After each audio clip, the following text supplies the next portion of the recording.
Բարի, շնորհակալություն, պարոն Մանուկյան, խնդրեմ դուք ամփոփեք նաև միասնական տոմսային համակարգի հետ կապված։ Պարոն քաղաքապետ, սկզբից կուզեի ներկայացնել գործընկերներից կողմից հնչեցրած ժամանակահատվածի վերաբերյալ տոմսային համակարգում արձանագրված վավերացումների ցուցանիշները։ Մարտի 3-ից 16-ն ընկած ժամանակահատվածում տոմսային համակարգում արձանագրվել է 4.640.181 վավերացումներ, որից տրոլեյբուսներում 157.192, մետրոպոլիտենի կայարաններում 1.007.615 եւ ավտոբուսներում 3.475.374։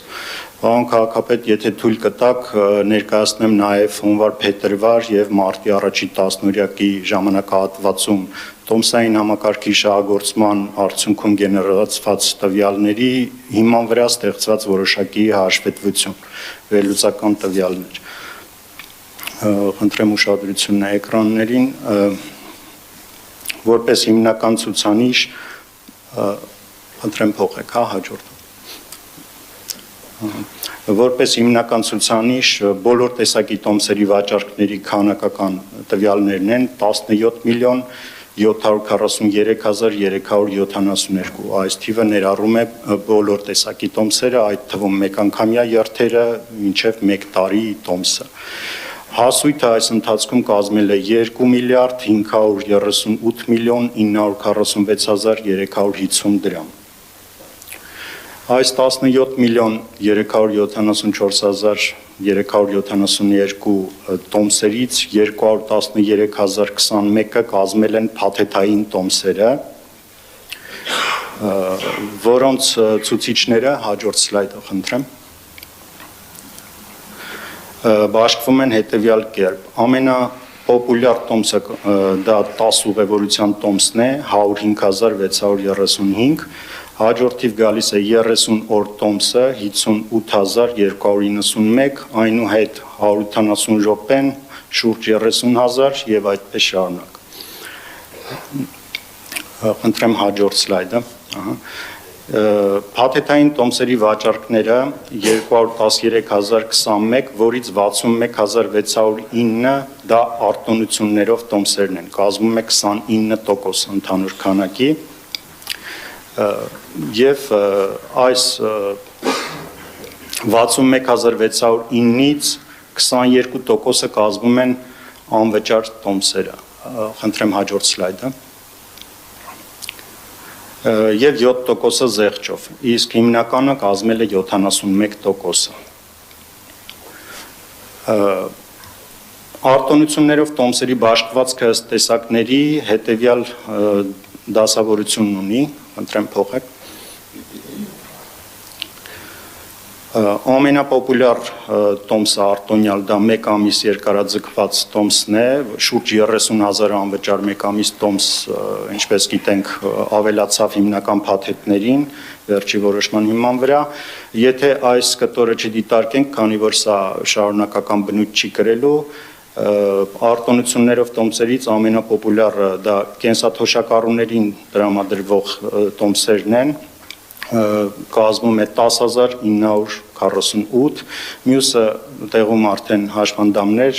ուսանողներ, զոհվածի ընտանիք, բազմազավակ ծնող եւ այդպես շարունակ։ Հաջորդը, որ կուզեի ներկայացնել, դա տոմսերի վավերացումներն են, տոմսային համակարգում այս ժամանակահատվածի ընթացքում արձանագրվել է շուրջ 20 միլիոն վավերացումներ, իհարկե առաջի տեղում ավտոբուսներով շուրջ 15 միլիոն, այնուհետ մետրոպոլիտեն շուրջ 4 միլիոն եւ 754.000-ից ավել տրոլեյբուսներով։ Մյուսը, որ կուզեի ներկայացնել, վավերացումները ըստ օպերատորների տոկոսային ցուցանիշները, շուրջ 20%-ը ընդհանուր ուղևորափոխադրումների դա մետրոպոլիտենին է բաժին ընկնում, 4%-ը տրոլեյբուսներին եւ 76%-ը ավտոբուսներին։ Հաջորդը սա փետրվարից մինչև մարտի 10 ընկած ժամանակահատվածում օրական կտրվածքով վալիդացիաների քանակն է, ինչպես տեսնում ենք, դրական դինամիկա է առկա։ Մյուսը կուզեի ներկայացնել տոմսերի վավերացումները ըստ օրվա ժամերի, այսինքն այս հաշվետվությունը պիկերի ներկայացումն է, առավել ակտիվ է 8-ից 8:30 ընկած հատվածը, որպես առավոտյան պիկ, եւ 6-ից 6:30 կամ 18:00-ից 18:30 ընկած հատվածը, այստեղ մենք տարանջատել ենք աշխատանքային օրեր եւ ոչ աշխատանքային օրեր, քանի որ գրաֆիկը տարբերվում էր եւ ոչ աշխատանքային օրերի պիկը դա 15:00-ից 15:30 ընկած ժամանակահատվածում է։ Հաջորդիվ կուզեի ներկայացնել տոմսային կրիչների կիրառությունը, այս շուրջ 20 միլիոն վավերացումները իրականացված 3 տոմսային կրիչների տեսակներով բաշխված է հետևյալ կերպ, 3 միլիոն 102 հազարից ավել միայն բանկային քարտով գործարքներն են, տրանսպորտային քարտով գործարքները 1 միլիոն 701 հազար 908 եւ QR կոդ գրիչով, որը եւ բջջային հավելվածի եւ թղթային QR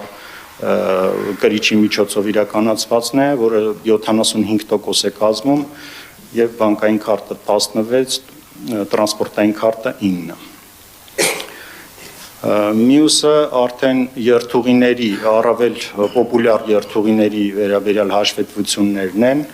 եթե շատ չմանրամասնեմ, զուտ մի քանիսը նշեմ, առավել պոպուլյար երթուղի ավտոբուսներում համարվում է առաջի համարը, երրորդ համարը, 97-ը, 99 եւ այլն։ Մետրոպոլիտենի կայարանների մասով սա արդեն հայտնի փաստ է, բարեկամություն, երիտասարդական, հանրապետության հրապարակ եւ Գարեգին Նժդե, սրանք առավել պոպուլյար կայարաններն են եւ տրոլեյբուսի մասով 10 համար, երկրորդ համար։